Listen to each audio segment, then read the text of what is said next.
भगवान से दीर्घायु की कामना। भैया प्रसाद ले जाओ, आशीष भैया।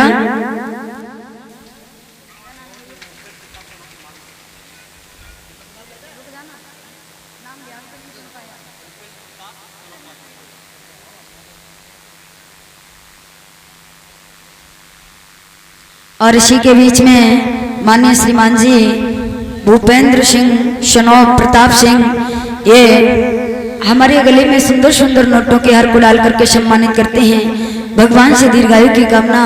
भगवान इनके घर में हमेशा सुख शांति प्रदान करते रहें और धन भंडार यहीं बढ़ते रहें, ताकि इनके हाथ हमेशा धर्म के रास्ते पर यहीं आगे बढ़ते रहें। बोलिए गोविंद भगवान की,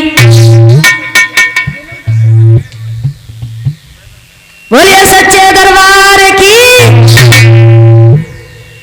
चलते हैं कथा प्रसंग की तरफ ध्यान देते हैं। इधर हरिहर क्षेत्र में आनंद घाट पर विराजमान श्री व्यास नंदन श्री सुखदेव जी समझाते हैं कि हे उत्तरानंदन परीक्षित, जिस समय इधर आज जनकपुरी तो इधर लंकापति रावण ने मन में विचार किया क्या करना चाहिए। मंत्री से कहा, मंत्री ऐसा करो, जो तुमने रक्त निकाल करके घड़े में रखा है संतों का, वही रक्त का घड़ा ले जाकर के और जाकर के सीमा जनकपुरी की सीमा में गाड़ दीजिए। उसी समय आज वही घड़ा लिया और जाकर के जनकपुरी की सीमा में गाड़ दिया। और परीक्षित महाराज उसी दिन से जनकपुरी में सूखा पड़ना प्रारंभ हो गया। अकाल पड़ जिस समय पड़ गया है, धीरे धीरे समय व्यतीत होने लगा। अब तो जनकपुरी में सभी लोग बहुत व्याकुल हैं, बहुत परेशान हैं। मन में विचार करते हैं, जाओ देखो ऐसे दीदी कहाँ बैठी हैं, जाओ बेटियों को तैयार कर दियो।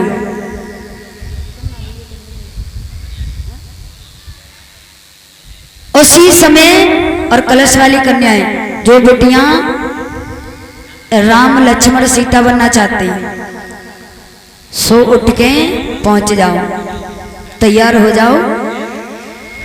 उसी समय परीक्षित महाराज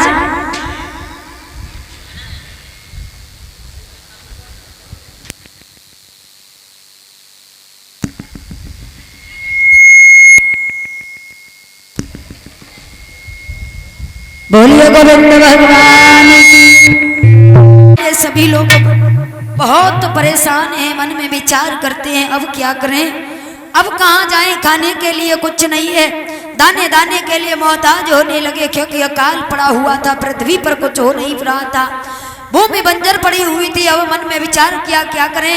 उसी समय राजा जनक ने मन में विचार किया है अब क्या करें, कहाँ जाएं।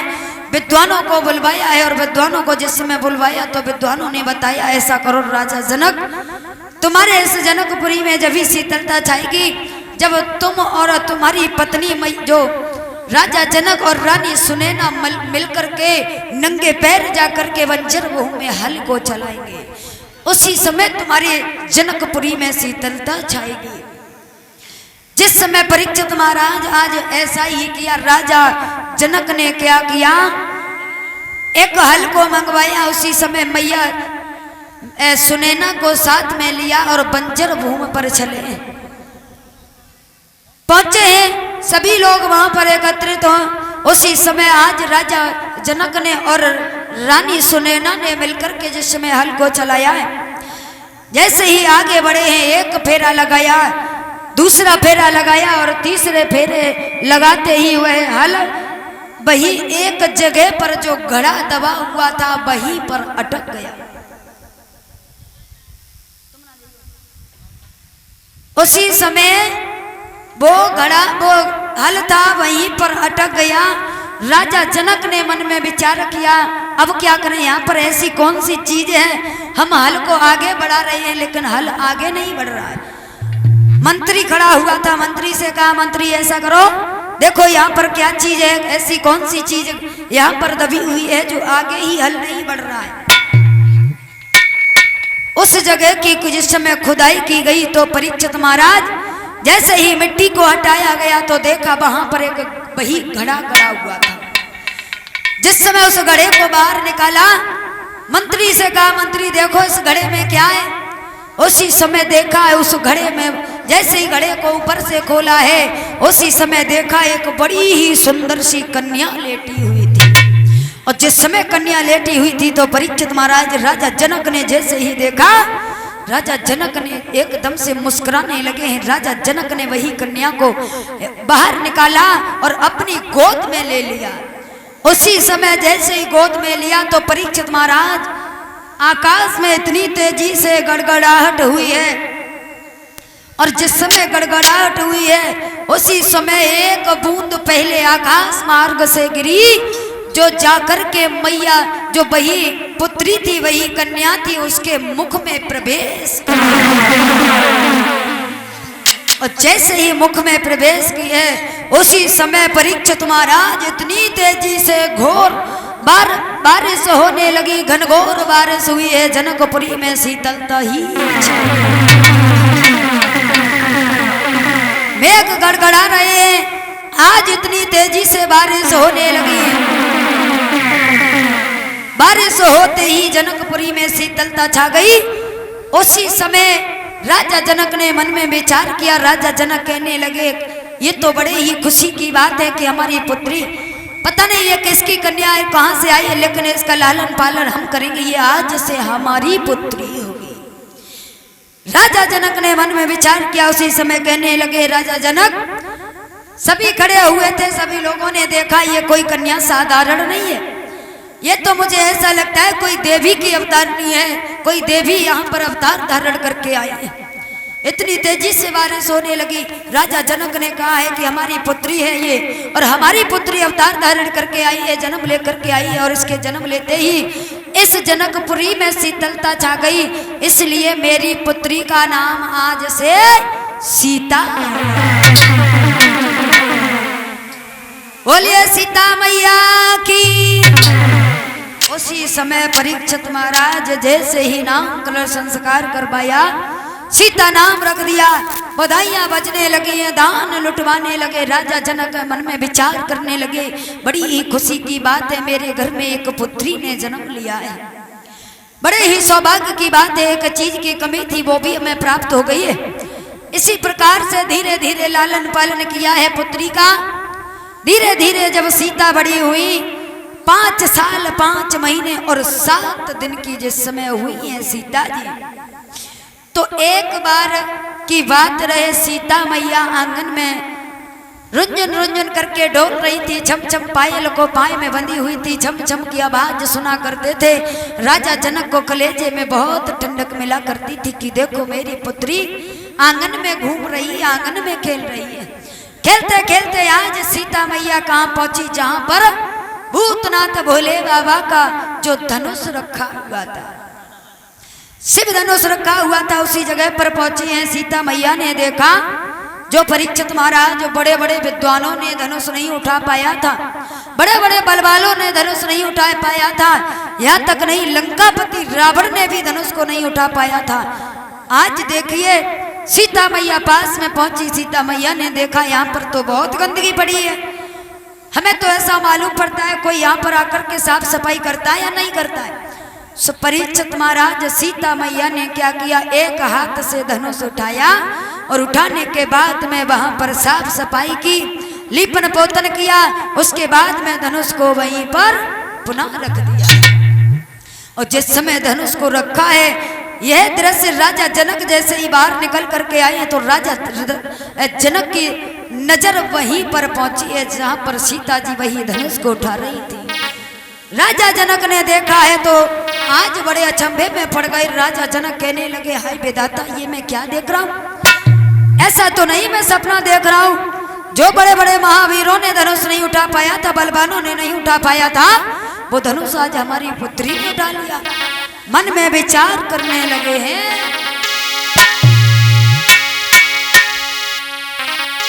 कि श्री जनक दुलारी सीता ने और बचपन में कौतिक दिखलाया।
भैया ये बहुत बड़ी बात हो गई। ऐसा तो नहीं कहीं हम सपना देख रहे हैं। मन में विचार करने लगे कि विधाता हमारी पुत्री ने धनुष उठा लिया है। वहीं से चले दरबार में पहुंचे और आवाज लगाई, ए मंत्री देखा जब जनक राज ने सीता ने धनुष उठाओ है, दरबार में तुरंत पहुंच करके, दरबार में तुरंत पहुंच करके सबको ये वचन सुना।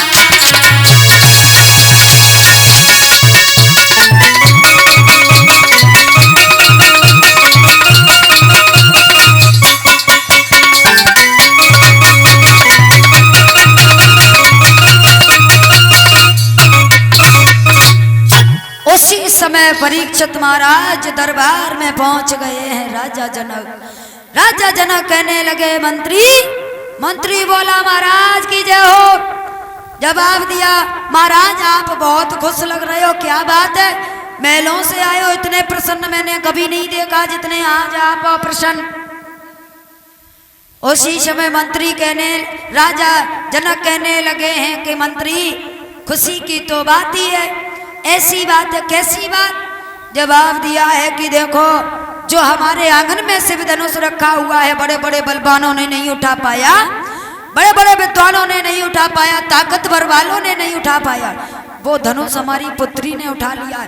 और ऐसा करो मंत्री, ऐसा करो जल्दी से जल्दी चिट्ठियां लिखो, पत्र लिखो और चारों तरफ चिट्ठी पत्र को भिजवा दो।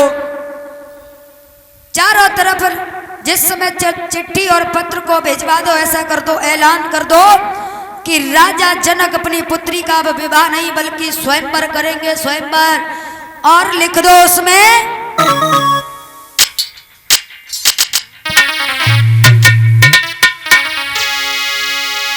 कि श्री शंकर जी के धनवा को जो पीर यहाँ पर तोड़ेगा, और मेरी बेटी सीता के संग वो बहादुर सजा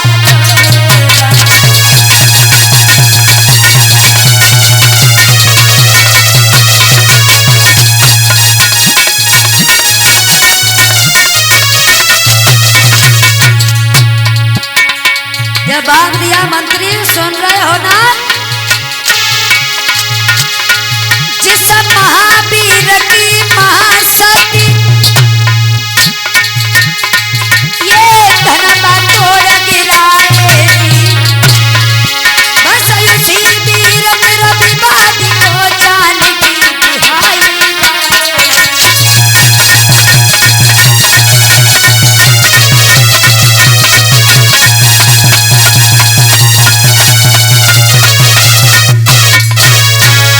उसी समय आज मंत्री ने कहा प्रभु जैसी आपकी आज्ञा। मंत्री ने इधर क्या किया, पत्र लिखना प्रारंभ किया है, चिट्ठी को लिखने लगा है। और आज मंत्री जिस समय चला है तो चारों तरफ चिट्ठी को पहुंचा रहा है, पत्र भिजवाए जा रहे हैं। यहाँ तक नहीं, चारों तरफ ऐलान कर दिया कि जो भी वीर इस धनुष को तोड़ करके गिराएगा वही मेरी पुत्री सीता के साथ में रिश्ता को तोड़ करके जाएगा। महाराज इधर आज बड़े बड़े बलवान, बड़े बड़े विद्वान, जिसके जिसके जैसे जैसे यहाँ पर चिट्ठी पहुंची वैसे वैसे आज बड़े बड़े राजा महाराजा धनुष तोड़ने के लिए तैयार होते हैं।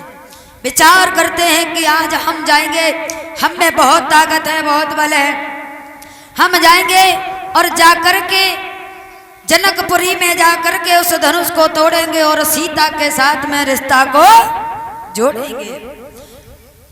बड़े बड़े ख्याल आ रहे हैं मन में, ऐसे ऐसे विद्वान तैयार हुए हैं, बलवान तैयार हुए हैं।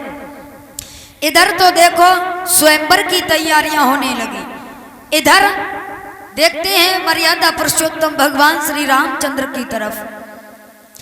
जिस समय इधर एक खबर गुरु विश्वामित्र के कानों में भी पहुंच गई है। गुरु विश्वामित्र के पास में जिस समय खबर पहुंची, इधर जिस समय विश्वामित्र आगे बढ़े हैं तो गुरु विश्वामित्र ने जैसे ही सुना राजा जनक अपनी पुत्री का स्वयंवर कर रहे हैं, उसी समय परीक्षित महाराज के पाते ही खबर स्वयंवर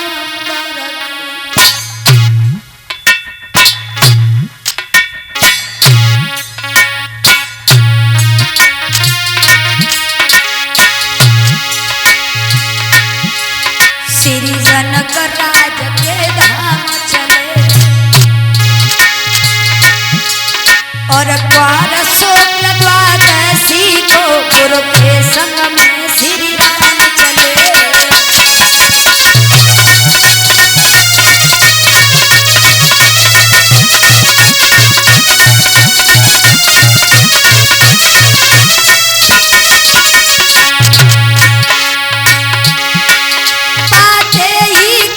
स्वयंवर की श्री जनक राज के धाम चले और द्वार शुक्ल द्वादशी को गुरु के संग श्री राम चले।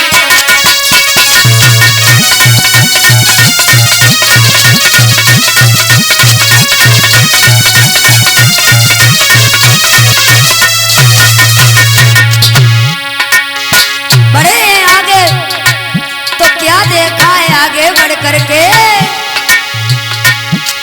थोड़ा आगे बढ़ कर देखा बेहुड़ उजाड़ निर्जन बन है, पशु पक्षी नजर न आते हैं, पावन की क्षमा बन है।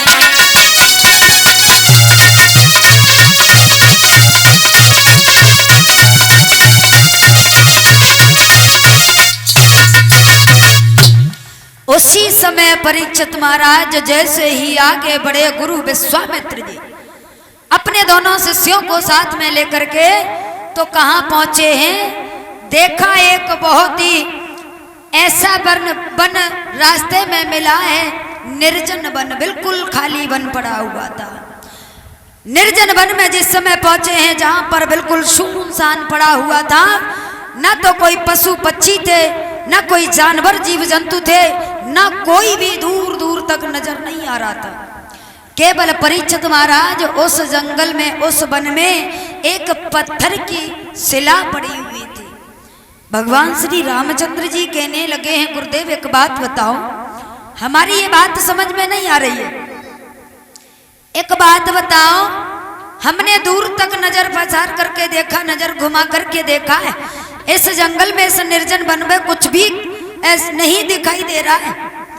देखिए बिल्कुल सुनसान वन पड़ा हुआ है, लेकिन इस वन में केवल यहाँ पर एक पत्थर की स्त्री पड़ी हुई है, पत्थर की शिला पड़ी हुई है। ये कौन है?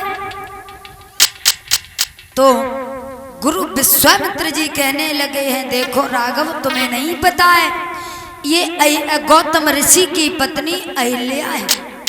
भगवान श्री रामचंद्र जी कहने लगे, गौतम ऋषि की पत्नी अहिल्या, लेकिन इस प्रकार से क्यों पड़ी है? आते हैं परीक्षित महाराज, पहले एक छोटा सा संकीर्तन, उसके बाद में आगे की कथा।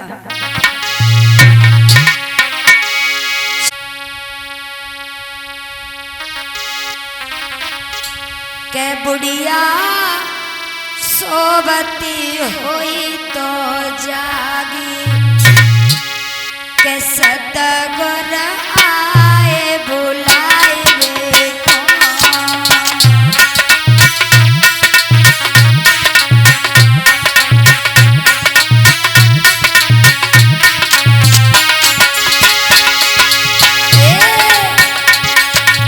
बुढ़िया सोवती हुई तो जागत, सतगुर आए बुलाए वे कौन।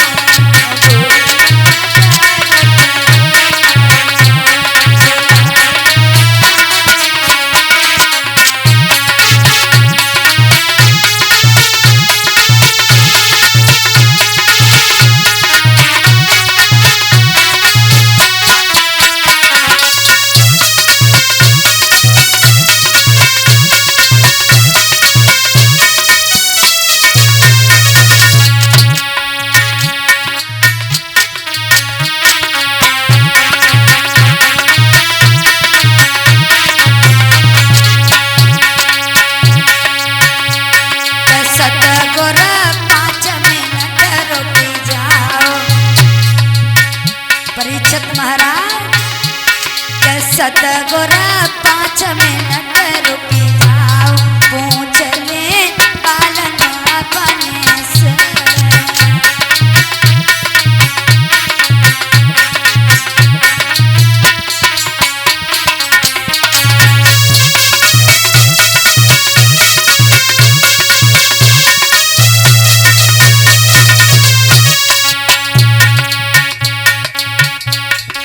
सही बता रहे परीक्षित महाराज, ये तो बिल्कुल सब लोग भटा हो रहे हैं। भटा पे पानी डालते हो, बैगन जानते हो, बैगन पे पानी डालते हो, सो परीक्षित महाराज रुकत तो है ना, पट्टी एकदम से सरक जाते हो। और सो हमारी ये माताएं बहने बैठी हैं, उतनी देर के लिए समझ में आते हैं, उतनी देर जितनी देर कहो उतनी देर, और ताकि बाद में फिर वही असर दिखाती।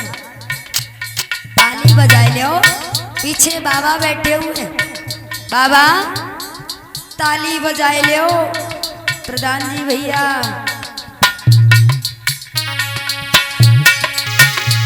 अरे सतगुर 5 मिनट रुकी जाओ, पूछ ले बालम अपने को।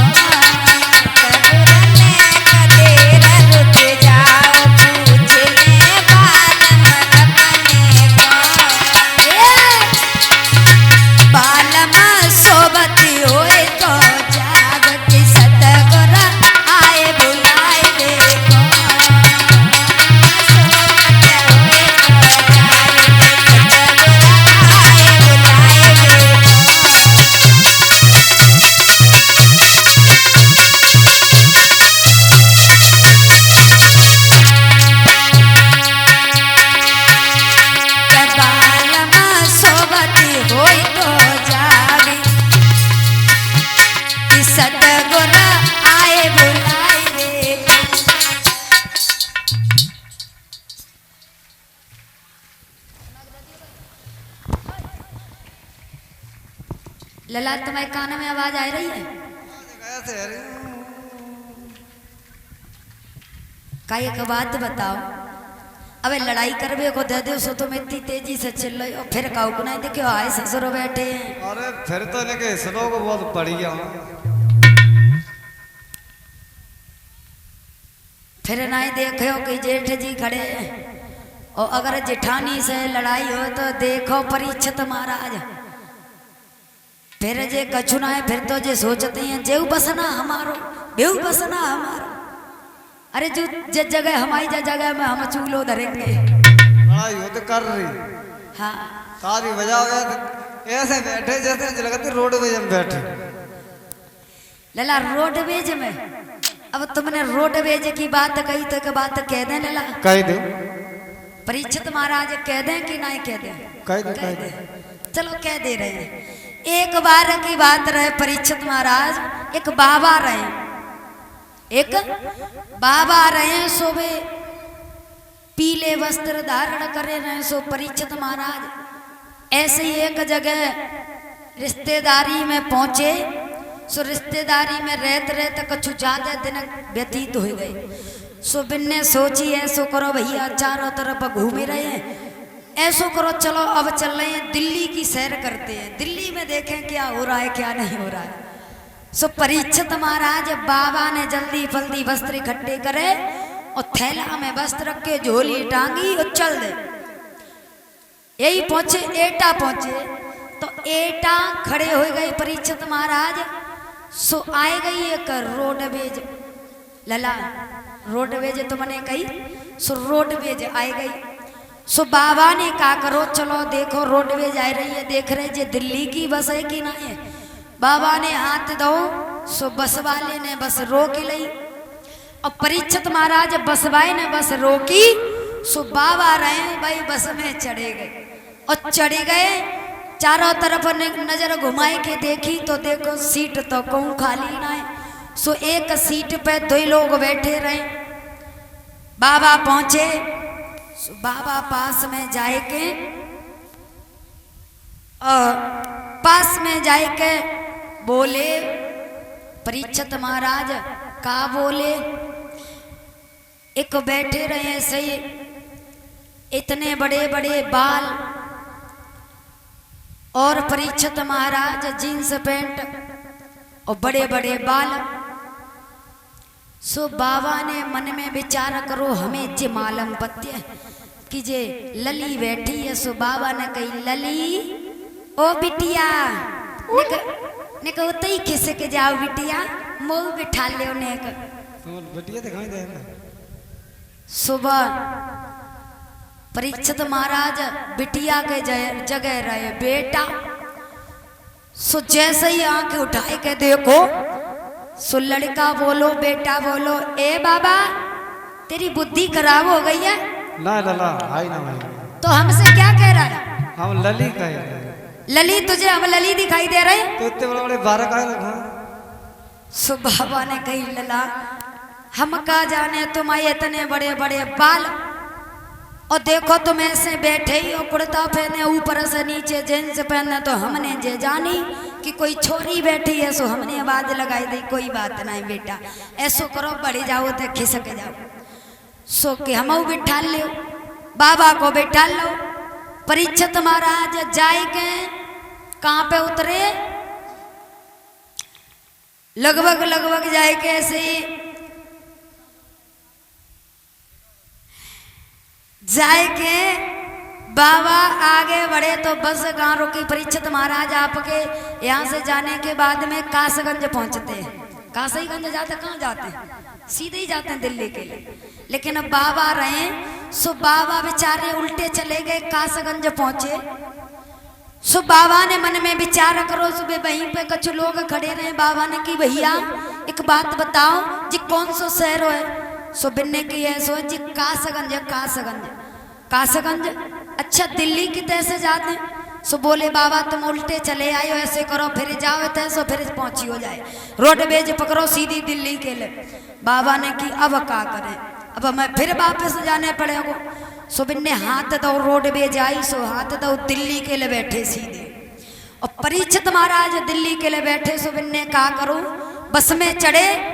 बस में जाए के सो एक सीट के पास में पहुंचे। सो परीक्षित महाराज बिन्ने देखो छोटे छोटे बाल रहे और मांग काढ़े हुए चश्मा लगा करके और मुख में पान और जीन्स पैंट पहने बैठी रहे हैं।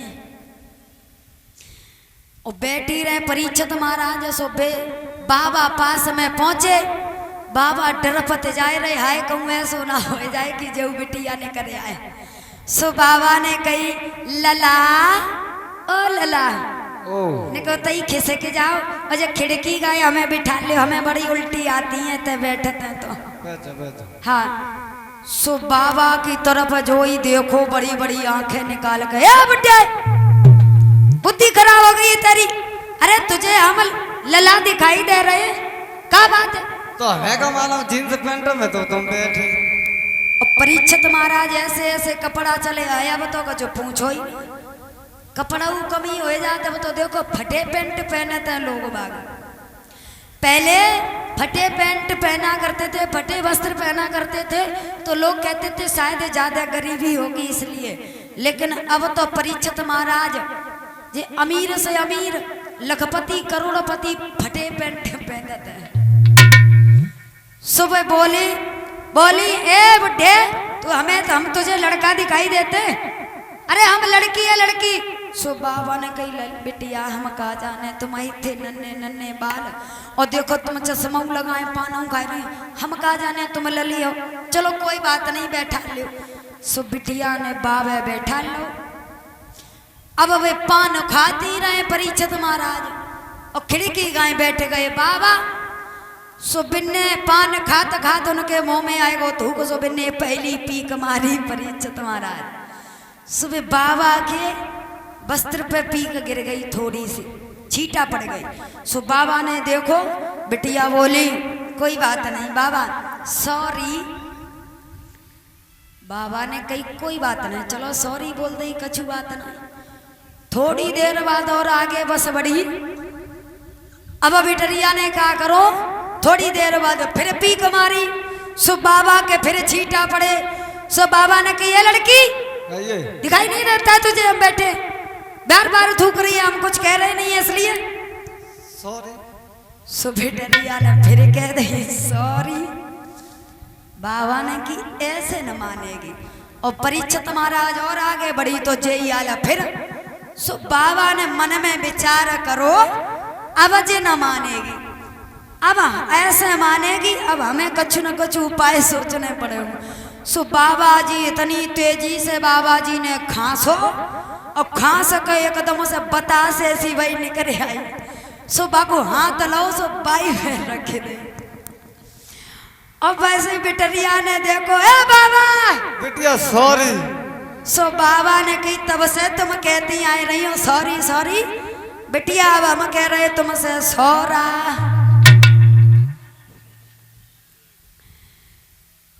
कहने का मतलब लला तुम रोड भेजे की बात कर रहे हो। और परीक्षित महाराज ऐसो करियो बस में अगर कहूँ जाओ तो ध्यान दे के चढ़ियो। काऊ से धोखे में लला मत कह दियो, लली मत कह दियो। क्योंकि भैया क्या करें, हाय जब फैशन ने तो दुनिया ही बिगाड़ दी है। अब कुछ मत पूछो।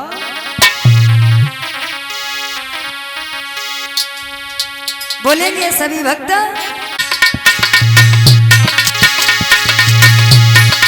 बुढ़िया सोवती होई तो जागी के बुढ़िया सोवती होई तो जागी सतगुरु आए बुलाए बुढ़िया सोवती होई तो जागी सतगुरु आए बुलाए।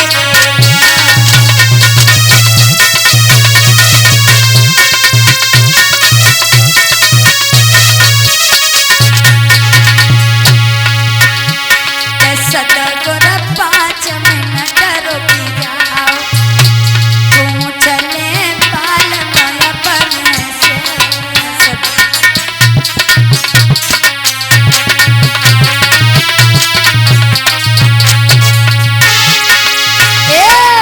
बाल में सोवती हुए तो जागे तो सतगुरु आए बुलाए। बाल में सोवत हुए तो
और इसी के बीच में माननीय श्रीमान जी शीलेंद्र भैया लोधी टाड़ा निवासी ये टाड़े से चल करके आए हैं। देखिए बड़ी ही सुंदर बात है। एक बार जोरदार तालियों के साथ में स्वागत करेंगे। ये हमारे गले में सुंदर सुंदर नोटों के हार को डाल करके और हमारे स्टाफ को के गले में सुंदर सुंदर पुष्पों का हार डाल करके परीक्षित महाराज यज्ञपति महाराज सभी लोगों चारों लोगों के गले में सुंदर सुंदर पुष्पों के हार को डाल करके सम्मानित करते हैं। भगवान से दीर्घायु की कामना और 11-11 रुपए से सम्मानित करते हैं। भगवान हर मनोकामना पूर्ण करते रहें। इनके घर में हर हमेशा सुख शांति प्रदान होती रहे। बोलिए गोविंद भगवान की। बालमा कौन सजावे सेज, कौन मुख रोटी लावे रे।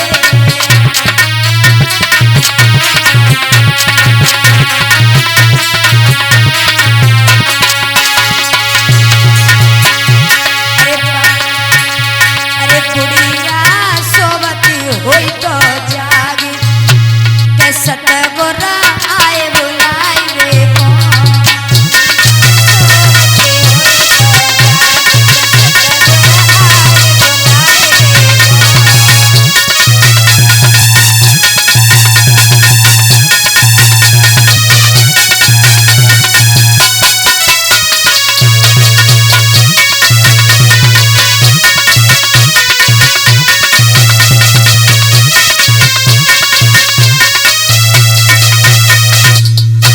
बोलिए गोविंद भगवान रखते हुए, क्योंकि परीक्षित महाराज कथा ज्यादा है और समय कम है। अगर कथा को विस्तार रूप से कहो तो परीक्षित महाराज कहते कहते कहने वाले लोग गुजर जाएंगे, लेकिन कथा कभी खत्म नहीं होगी। बड़े बड़े विद्वान देखो कहते हैं, और कुछ लोग ये भी कह देते हैं कि पर कथा चलते चलते फलाने दिन हमारी कथा खत्म हो जाएगी। लेकिन परीक्षित महाराज याद रखना, कथा कभी खत्म नहीं होती है। कथा तो अथा है। कथा कहने वाले मर गए, गुजर गए, चले गए संसार को छोड़ करके, लेकिन कथा कभी खत्म नहीं हुई है। समय पर ध्यान देते हुए इधर हरिहर क्षेत्र में आनंद घाट पर विराजमान श्री व्यास नंदन श्री सुखदेव जी समझाते हैं कि हे उत्तरानंदन परीक्षित, जिस समय आज गुरु विश्वामित्र ने नाना बात से समझाया, बेटा राघव ये देखो गौतम ऋषि की पत्नी अहिल्या है। जवाब दिया, ये गौतम ऋषि की पत्नी अहिल्या है तो यहाँ क्या कर रही है, इस प्रकार से यहाँ क्यों पड़ी है। उसी समय गुरु विश्वामित्र कहने लगे हैं, देखो बेटा तुम्हें नहीं मालूम है, ये अहिल्या एक श्राप के कारण इन्हें गौतम ऋषि ने श्राप दिया था, इसलिए ये यहाँ पर पड़ी है। गुरुजी कैसा श्राप, क्यों श्राप दिया था। उसी समय आज विश्वामित्र समझाते हुए बोले हैं, देखो बेटा राघव, एक समय की बात रही, अहिल्या बहुत ही सुंदर थी, बहुत ही पतिव्रता थी। लेकिन एक दिन जिस समय इंद्र इसी रास्ते से गुजरता हुआ गया तो इंद्र ने जैसे ही अहिल्या को देखा तो ये मोहित हो गया है। और जिस समय ये मोहित हो गया अहिल्या पर, उसी समय इंद्र ने मन में विचार किया कि जब तक मैं अहिल्या के साथ में छल नहीं कर लेता तब तक मैं चैन से नहीं बैठूंगा, तब तक मुझे चैन भी नहीं पड़ेगा, तब तक चैन नहीं मिलेगा। उसी समय इंद्र अपने जिस समय इंद्र लोक को चला है, उसी समय चंद्रमा को पास में बुलाया। इसने मन में विचार किया क्या करें।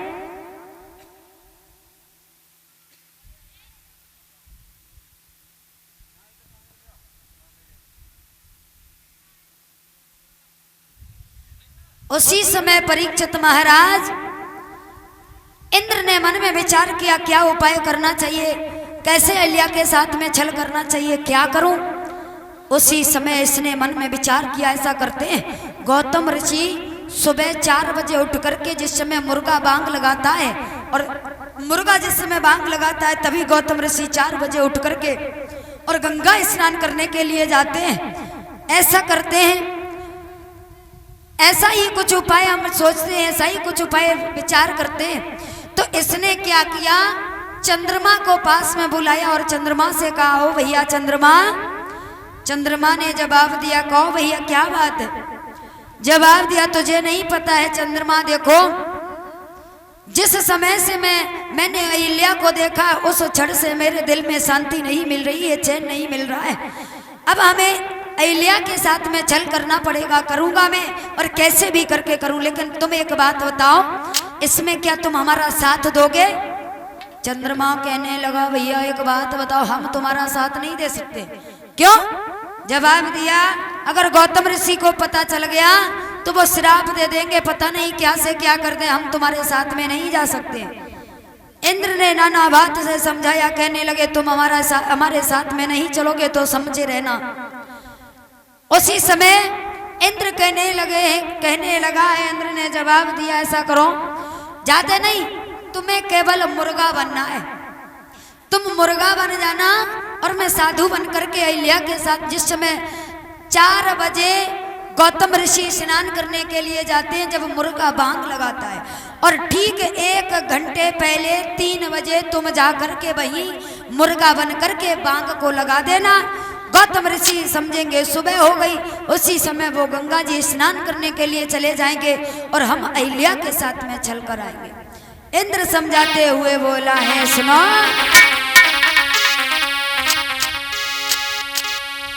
कि तुम मुर्गा बन जाना, मैं बाबा बन जाऊंगा।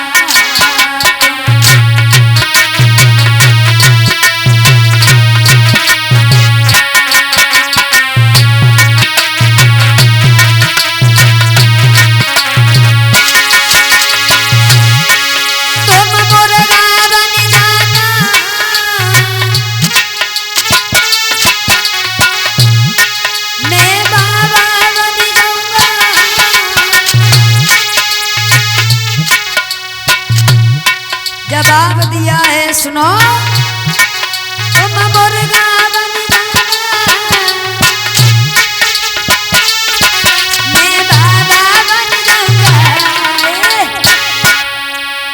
गौतम को बेगाना मैं चल कर आऊंगा, गौतम को।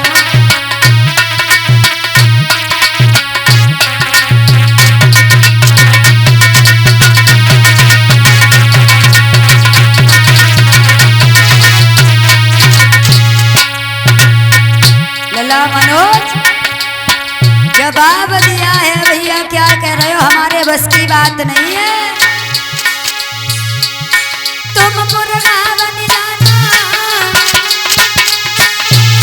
मैं बाबा बन जाऊंगा,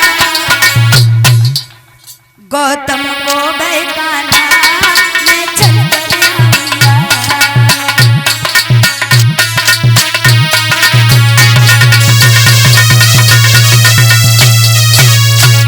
सुनो, तुम रात समय जाना, आवाज लगा देना,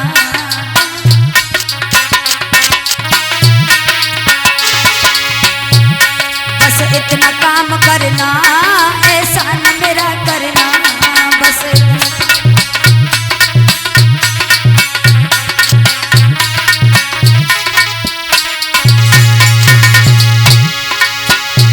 गौतम को बहकाना, गौतम को बहकाना मैं चल कर आऊंगा, तुम मुर्गा बन जाना, मैं बाबा बन जाऊंगा,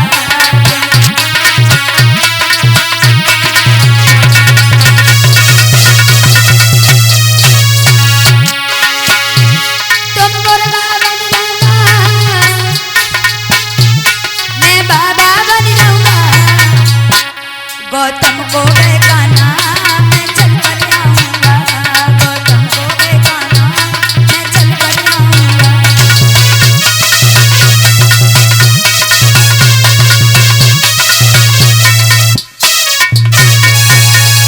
जवाब दिया है ठीक 4 बजे से 1 घंटे पहले ठीक 3 बजे तुम मुर्गा बन करके आवाज लगा देना, बस चंद्रमा इतना ही एहसान कर दो हमारे ऊपर। नाना बात से समझाया, लेकिन चंद्रमा ने जिस समय मना कर दिया तो इंद्र ने कहा कि देखो तुम्हें हमसे कोई नहीं बचा सकता है, जल्दी से जाओ। उसी समय चंद्रमा कहने लगा ठीक है, आप नहीं मानते हो तो चलने के लिए तैयार। चंद्रमा चल दिया, आज वही झोपड़ी के पास में, कुटिया के पास में पहुंचा है, और ठीक 3 बजे परीक्षित महाराज, और पहले के समय में हमारे इस संसार में कोई घड़ी नहीं थी परीक्षित महाराज, परीक्षित महाराज पहले के समय में घड़ी नहीं थी, घड़ी थी बुजुर्गों को पता होगा, आप लोग जानते हैं भाई, हमें तो बताए हुए सब लोग बताते हैं तो पता चलता है। हमारे जो बाबा थे वो हमें बताते थे पहले के समय में घड़ी नहीं चलती।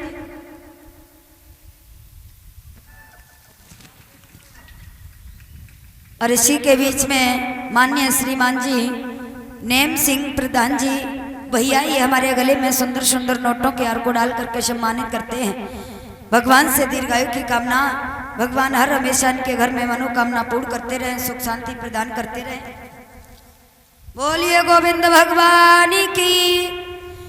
उसी समय पहले के समय में परीक्षित महाराज घड़ी नहीं थी, या तो सूर्य देव को देख करके समय पता चलता था या मुर्गा बांग लगाया। और वास्तविक ये बात सही है, ठीक 4 बजे मुर्गा बांग लगा दिया करता था, तभी सब लोग जानते थे कि सुबह हो गई है, अब उठो अपने अपने कार्य में लग जाओ। लेकिन परीक्षित महाराज अब मुर्गा तो देखो देखवे को नहीं मिलते, काहे नहीं मिलते, अब तो मुर्गा न कछु पूछो ही ना। परीक्षित महाराज मुर्गा अब तो मुर्गा देखने को नहीं, बल्कि हाँ मुर्गा लोग पालते हैं। देखो कैसे पहले मुर्गा को देखो एक घड़ी के रूप में देखा जाता था कि मुर्गा घड़ी है, आवाज लगा देता था तो सभी लोग उठ जाते थे, जागृत हो जाते थे। लेकिन आज के समय में अब कछु मत पूछो परीक्षित महाराज, तभी तो कहते हैं आ गया है कलयुग। उसी समय वही चंद्रमा ने क्या किया, चल दिया और कुटिया के पास में पहुंचा और ठीक 3 बजे कि बा मुर्गा ने बादर पारो रे, बोला बोला बोला 3 बजे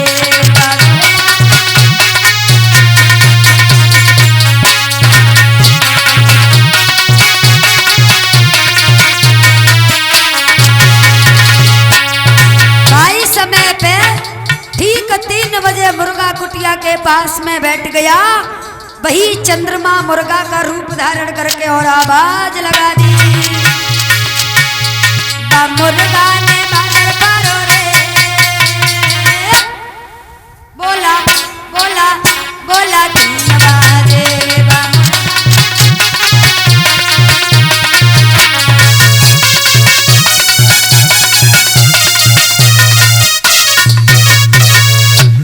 आवाज लगा दी है। जैसे ही बांग लगाई है तो गौतम ऋषि ने मन में विचार किया, आज बहुत जल्दी सवेरा हो गया।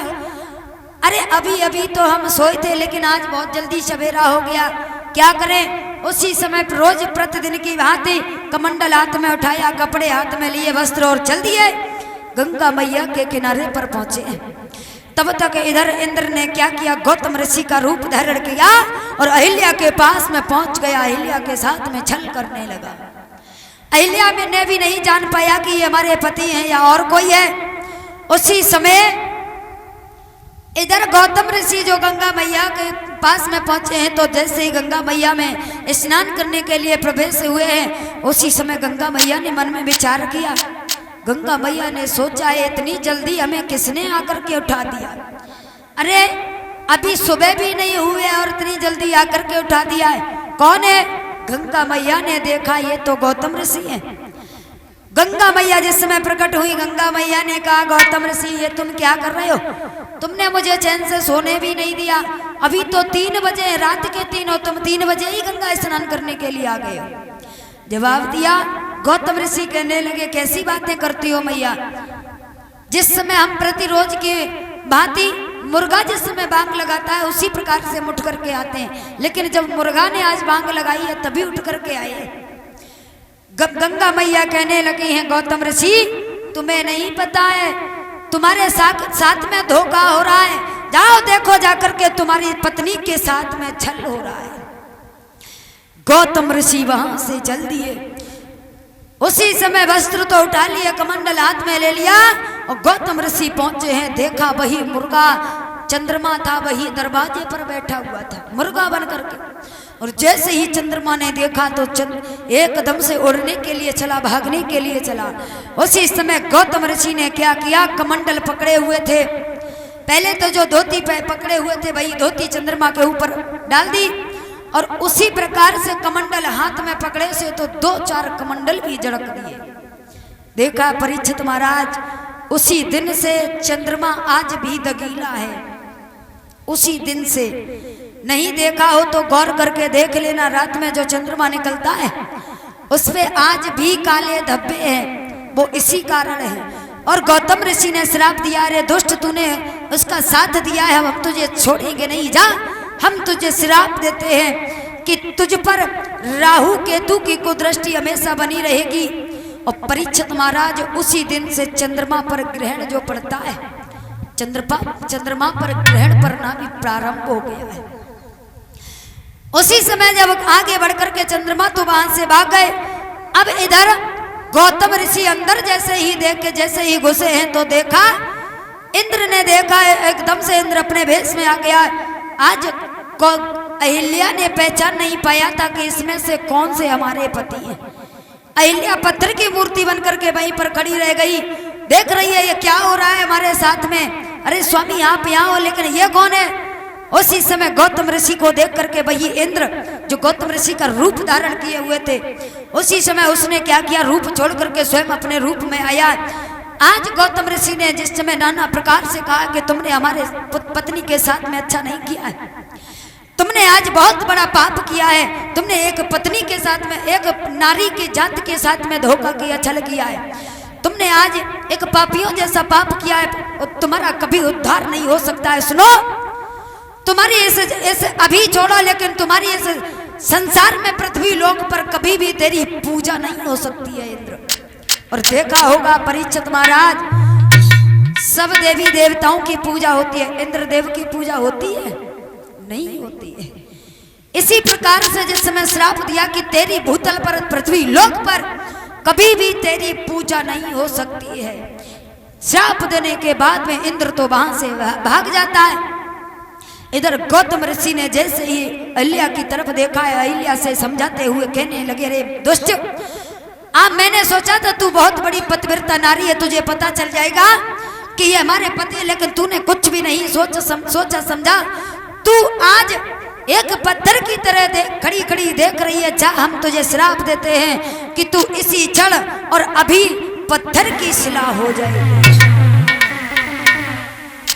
इस कारण से बेटा राघव गौतम ऋषि ने श्राप दिया है, इसीलिए पड़ी हुई है। ये जवाब दिया है, बेटा ऐसा करो, इनका उद्धार कीजिए कैसे भी करके, ये तुम्हारे लिए ही आ पड़ी है। एक दिन तुम ही इसी रास्ते से गुजरोगे, तभी इनका उद्धार हो सकता है। ऐसा करो प्रभु, कैसे भी करके इनका उद्धार कीजिए।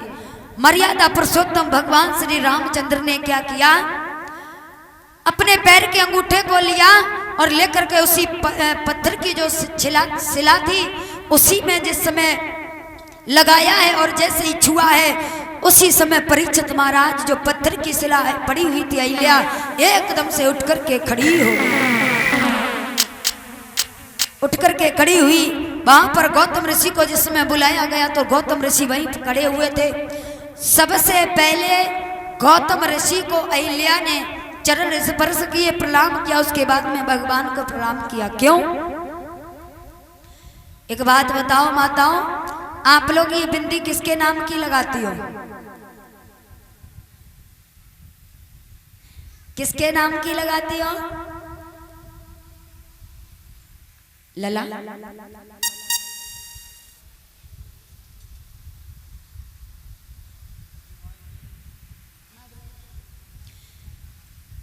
ऐसो करो, कानन में रुई घुस ले, ज्यादा तेजी से आवाज आ रही है। क्या पूछ रहे हैं आप, बताओ। एक बात बताओ माताओं, आप लोग बिंदी किसके नाम की लगाती हो? बिना मालूम है, ताश ना बताइए।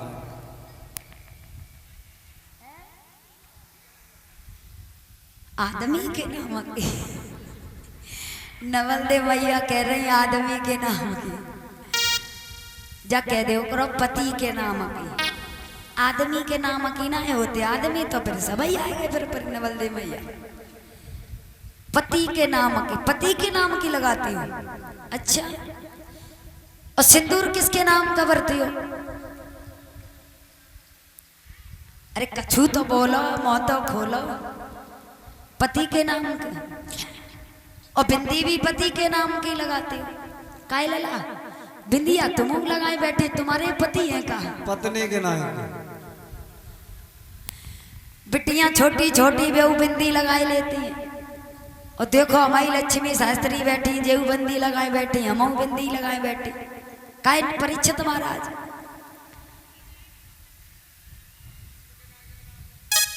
बिंदी लगाते हैं हम और आप लोग भगवान के नाम की। इतनी कथा होती है आपके गांव में, कौन बताओ ना परीक्षित महाराज? नहीं बताया किसी ने, कोई बात नहीं। बिंदी जो लगाते हो आप लोग ये भगवान के नाम की लगाती हो, और सिंदूर जो आप लोग मांग में भरती हो ये पति के नाम का भरती हो। क्यों? क्योंकि परम पिता परमात्मा से भी बढ़कर के पति का दर्जा दिया गया है। सिंदूर आप लोग आगे से लगा करके पीछे तक ले जाती हो, कितनी लंबी सीमा खींचती हो। मंडप पर जब बैठते हैं तुम और तुम्हारे पति, तो पति तुम्हारी 1 रुपया लेके मांग में सिंदूर भरता, कहां से कहां तक भरता है? और है भरता है ना। और कितनी लंबी मांग।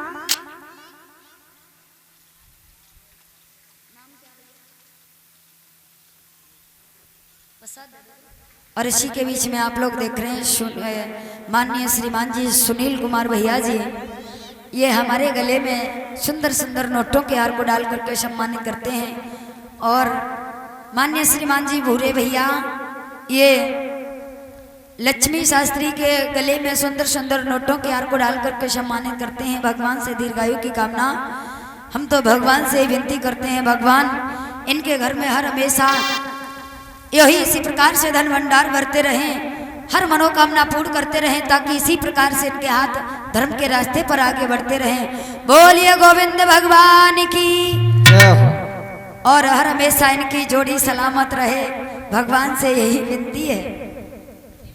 11-11 रुपए सभी स्टाफ को सम्मानित कर रहे हैं, भगवान से दीर्घायु की कामना। क्योंकि परीक्षित महाराज पति जिस समय मंडप पर बैठते हैं तो आपकी मांग में सिंदूर भरते हैं, तो लंबी रेखा खींचते हैं, और वैसे ही आप लोग भरते हैं। अब तो कुछ पूछो ही ना लंबी रेखा का। परीक्षित महाराज जेऊ अब तो नए नए रोल चले हैं, नए नए कैसे हाय। पहले परीक्षित महाराज पति तो सूखे सिंदूरों के मांग बते, अब जे बाजार में जाती हैं भाई रंग गोरो गोराओ सिंदूर आतो है, सुनिए कसी टुकली याद लेती हैं। आगे को जो माताएं बहनें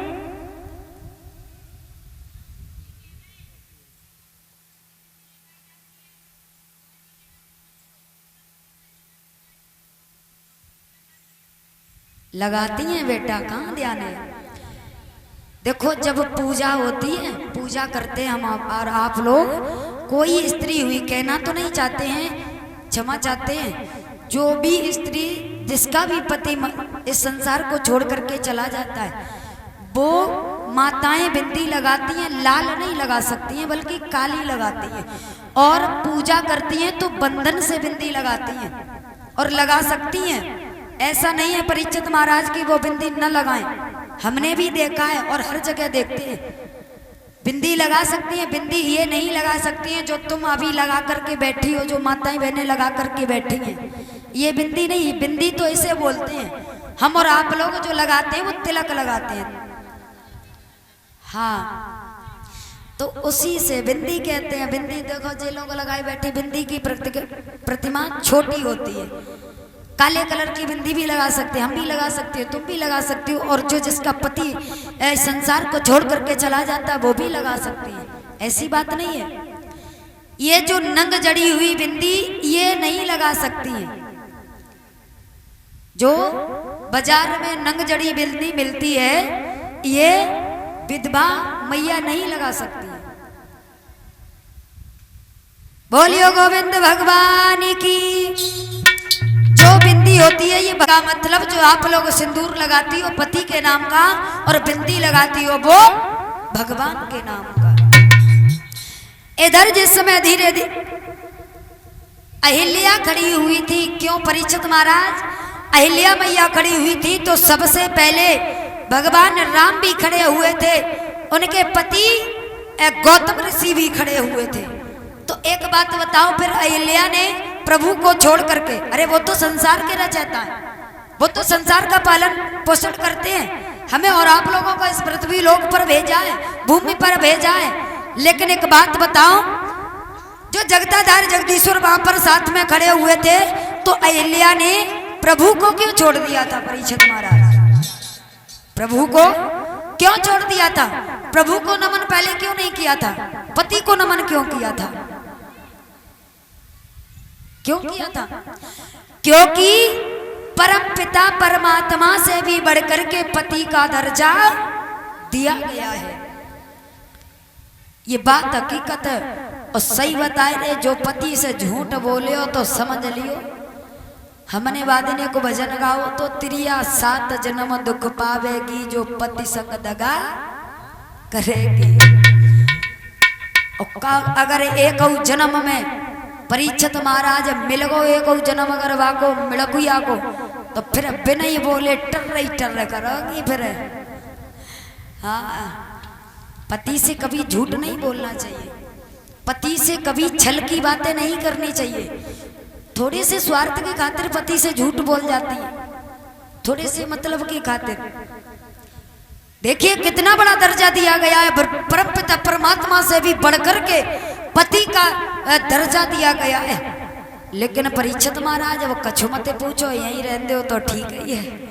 बोलिए गोविंद गोविंद भगवान की। इधर जिस समय अहिल्या ने पति अपने गौतम ऋषि यानी अपने पति देव को पहले चरण स्पर्श किए और चरण स्पर्श करने के बाद में भगवान श्री रामचंद्र जी के पास में पहुंची हैं, उनके चरण स्पर्श किए हैं। उसके बाद में अपने अपने धाम के लिए चले जाते हैं। इधर धीरे धीरे समय व्यतीत हुआ तो परीक्षित महाराज आज विश्वामित्र अपने दोनों शिष्यों को लेकर के आगे बढ़े तो कहां पहुंचे? लला पिंकू अरे चले हैं, जाकी तैयार हो तो राम लक्ष्मण को भेज दो, राम और लक्ष्मण को। चले रघुराई पहुँचे फूल बाग में जाई, चले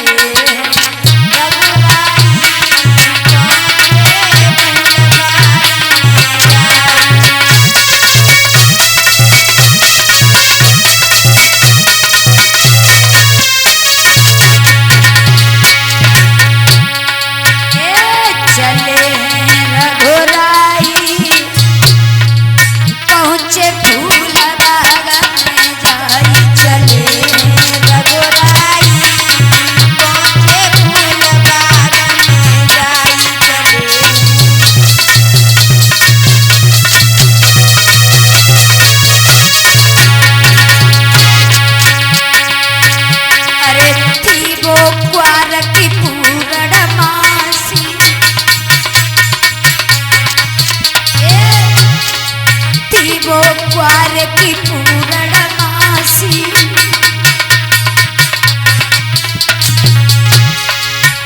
और चाँद न रुके अवधपुरवासी,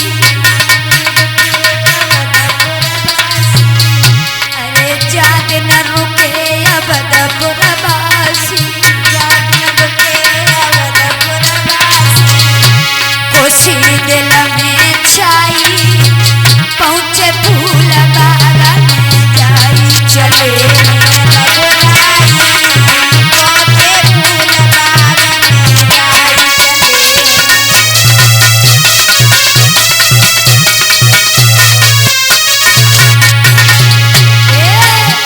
चले रघुराई पहुँचे फूल बाग में जाई, चले रघुराई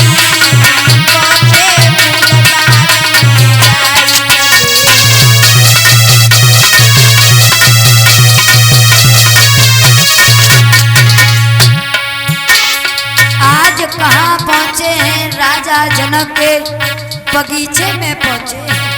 बड़ा ही सुंदर सा एक फूल बगीचा था, उसी फूल वाले बगीचे में पहुँचे हैं। अरे विश्वामित्र गुरु के ढिंगा में,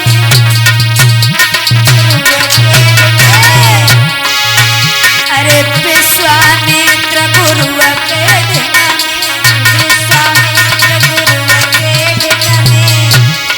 बैठे लखन भ्रात के संग में, बैठे लखन भ्रात के संग में, बैठे लखन भ्रात के संग में, बैठे लखन भ्रात के संग में, कहें गुरु समझाई, कहें गुरु समझाई पहुँचे फूल बाग में जाई, चले रघुराई पहुँचे फूल बाग में जाई,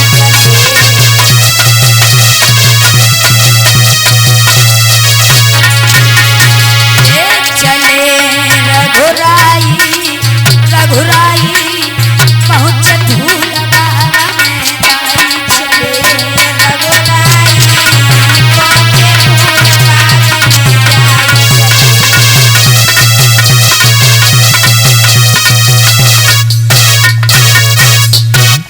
आ जाओ राम सीता की, राम और लक्ष्मण अगर झांकी तैयार हो। इधर उसी समय गुरु विश्वामित्र भगवान श्री रामचंद्र जी को शेष अवतारी लक्ष्मण को साथ में लेकर के राजा जनक के आज बगीचे में पहुंचे हैं। राजा जनक जिस समय गुरु विश्वामित्र ने अपने दोनों शिष्यों से कहा ऐसा करो बेटा, अब तो समय ज्यादा हो गया है और आज तो हम नहीं पहुंच पाएंगे, लेकिन जिस समय कल स्वयंवर होगा तो कल ही हम यहाँ से प्रस्थान करेंगे। ऐसा करो, आज रात्रि का समय हम यहीं पर व्यतीत करेंगे। भगवान श्री रामचंद्र कहने लगे कोई बात नहीं गुरुदेव जी, जैसी आपकी आज्ञा। उसी समय भोजन इत्यादि इधर राजा जनक को पता चला है कि गुरु विश्वामित्र जी आए हैं, वो भी हमारे बगीचे में ठहरे हुए हैं। राजा जनक ने बड़ी ही सुंदर सी व्यवस्था की है। आज बिस्तर, जिस समय बिस्तर करवाया गया है वहीं पर भोजन इत्यादि भेजे गए हैं, सुंदर सुंदर भोजन भेजे गए हैं, पकवान भेजे गए हैं। गुरु विश्वामित्र ने जिस समय भोजन किया और भोजन करने के बाद में आज भगवान राम और शेष अवतारी लक्ष्मण ने भी भोजन किया है। रात्रि का समय तो वहीं पर व्यतीत किया और जब सुबह का वक्त हुआ गुरु विश्वामित्र ने स्नान इत्यादि किया है। दोनों बालकों ने स्नान इत्यादि करने के बाद में गुरु विश्वामित्र कहने लगे हैं बेटा राघव सुनो, अब हमारे पूजा का समय हो रहा है, ऐसा करो बेटा चले जाओ इस बगीचे से सुंदर सुंदर पुष्प तोड़ करके ले आओ, हम पूजा करने के लिए जा रहे हैं। उसी समय की आज्ञा पाई के श्री राम चले।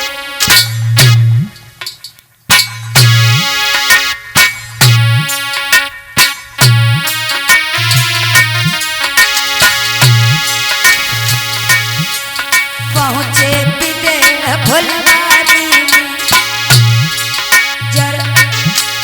जहाँ रहता था बसंत खड़ा फूलों की पहरेदारी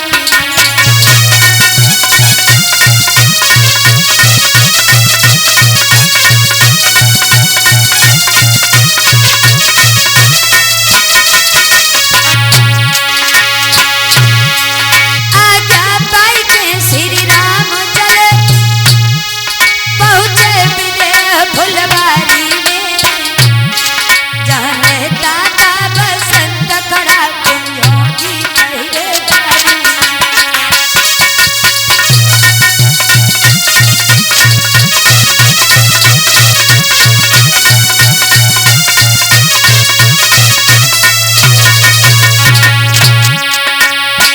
भगवान श्री रामचंद्र जी ने आज्ञा पाई है चले,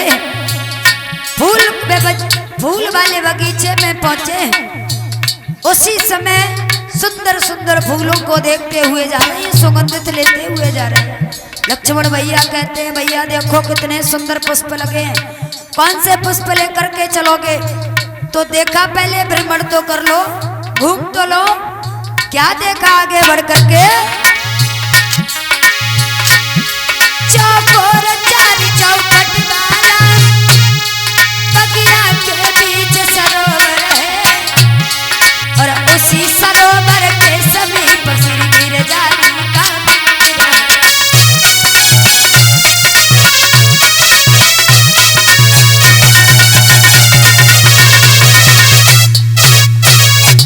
देखा है, जवाब दिया भैया देखो कितने सुंदर पुष्प लगे हुए हैं, ऐसा करो जल्दी से पुष्पों को तोड़ करके ले चलिए, गुरुदेव जी हमारा इंतजार कर रहे होंगे।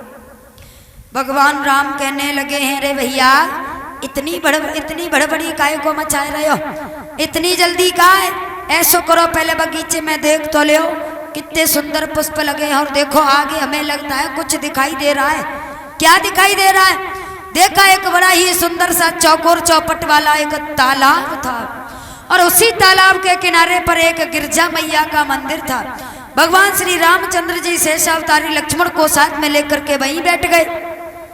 लक्ष्मण भैया कहने लगे भैया हमें तो ऐसो लगत है, देखो तो कितनो सुंदर जे तालाब बनो है, जाकी प्रतिमा देखो कितनी सुंदर लग रही है और देखो कितना सुंदर जा में बिल्कुल स्वच्छ साफ जल भरा हुआ है।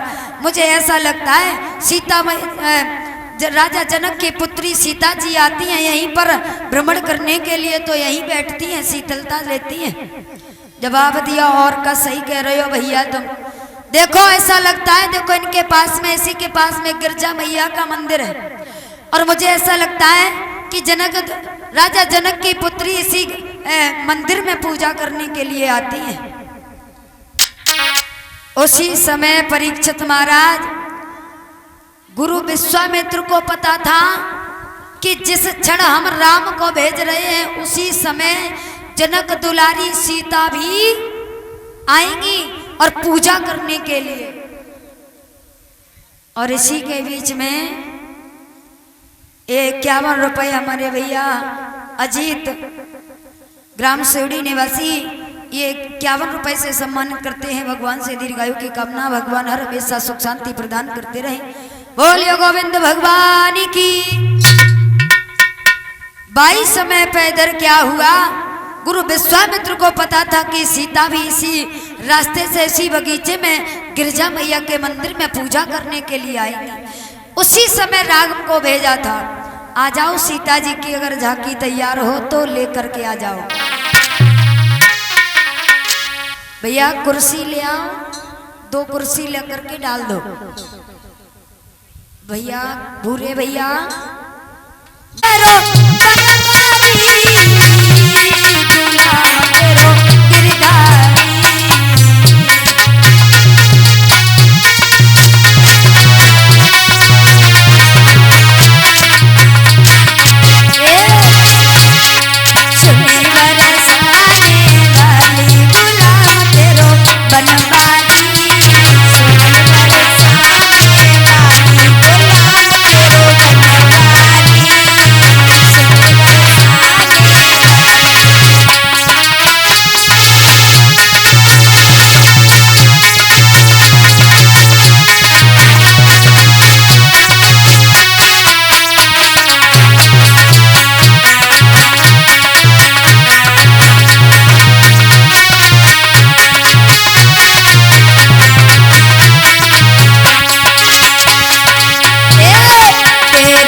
क्या बात है भैया, बोलिए गोविंद भगवान की। इधर जिस समय देखते हैं कथा प्रसंग पर ध्यान देते हैं, हरिहर क्षेत्र में आनंद घाट पर विराजमान श्री व्यास नंदन श्री सुखदेव जी समझाते हैं।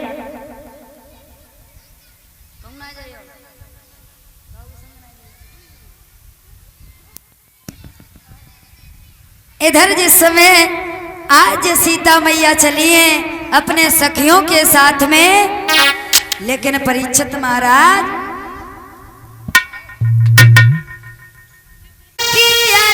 को संग जानती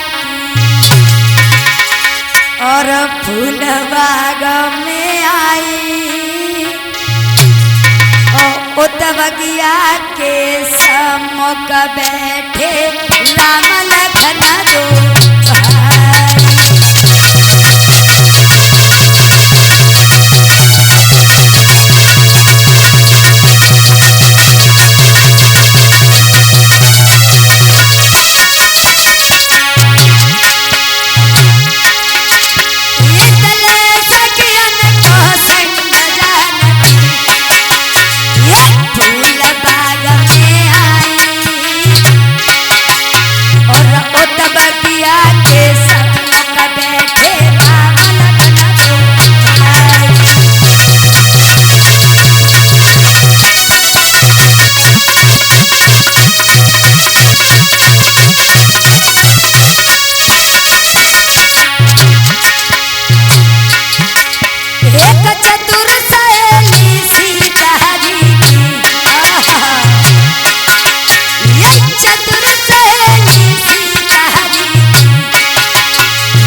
छूट गई परीक्षित महाराज, हुआ क्या?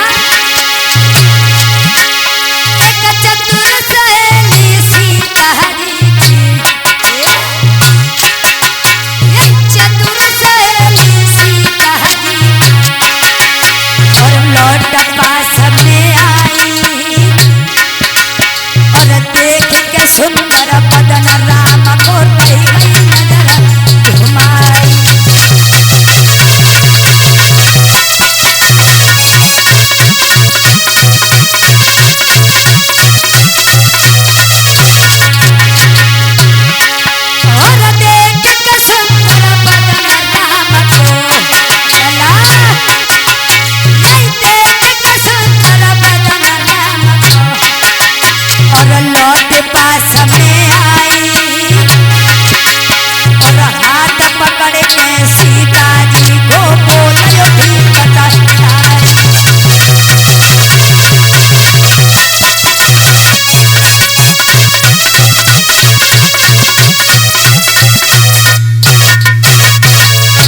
उसी समय सीता जी चली, हाथ में आरती का थाल है, सखियों के साथ में उसी गिरजा मैया के मंदिर में पूजा करने के लिए जा रही थी।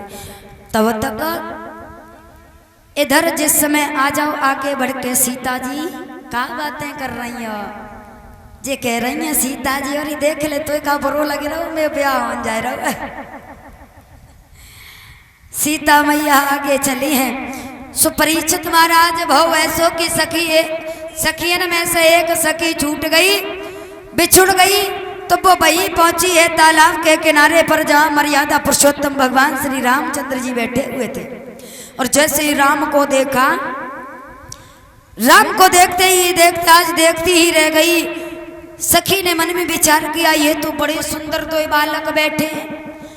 परीक्षित महाराज सो सखी वहां से भजी और सीधी सीता जी के पास में पहुंची और बोली है समझाते हुए, और सीता और जी सुन ले। सीता मैया बोली काहे को टपे आ रही हो, कहा बात है, काहे को चिल्ला रही हो। सुबह सखी बोली है समझाते हुए कि सुनोरी बहना राम बगिया में आए,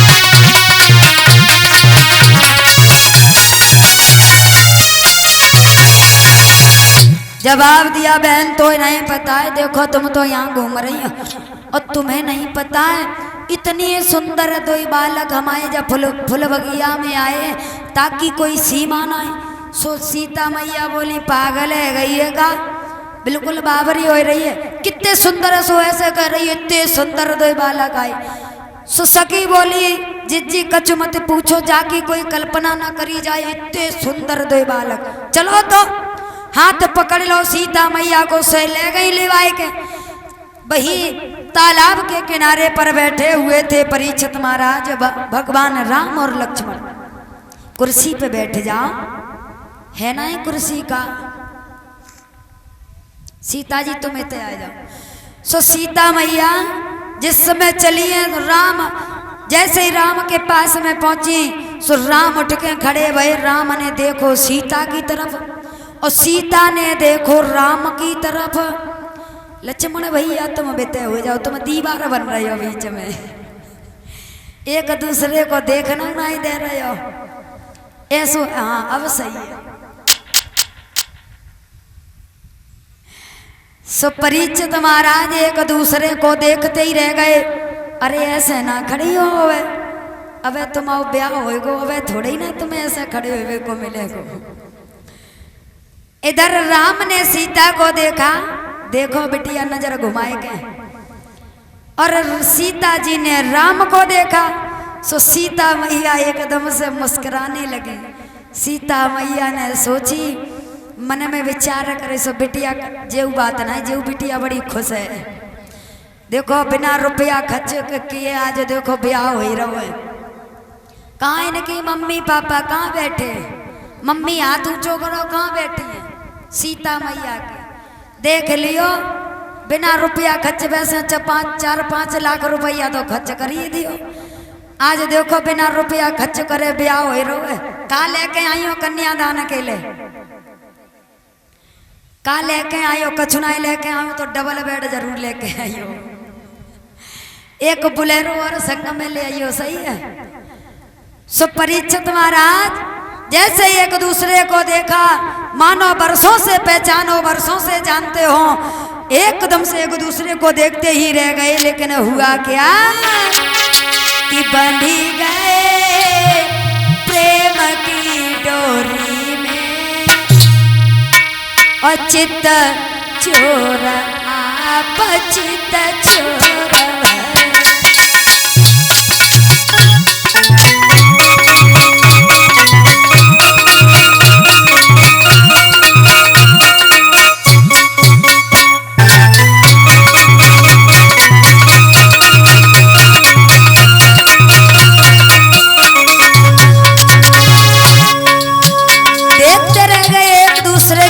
लेकिन पता नहीं परीक्षित महाराज चला, बंधी गए प्रेम की डोरी में,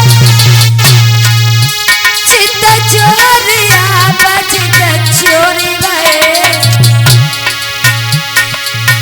सीता की सूरत जब देखी, सीता की सूरत जब देखी, राघव के नैन चकोर भये।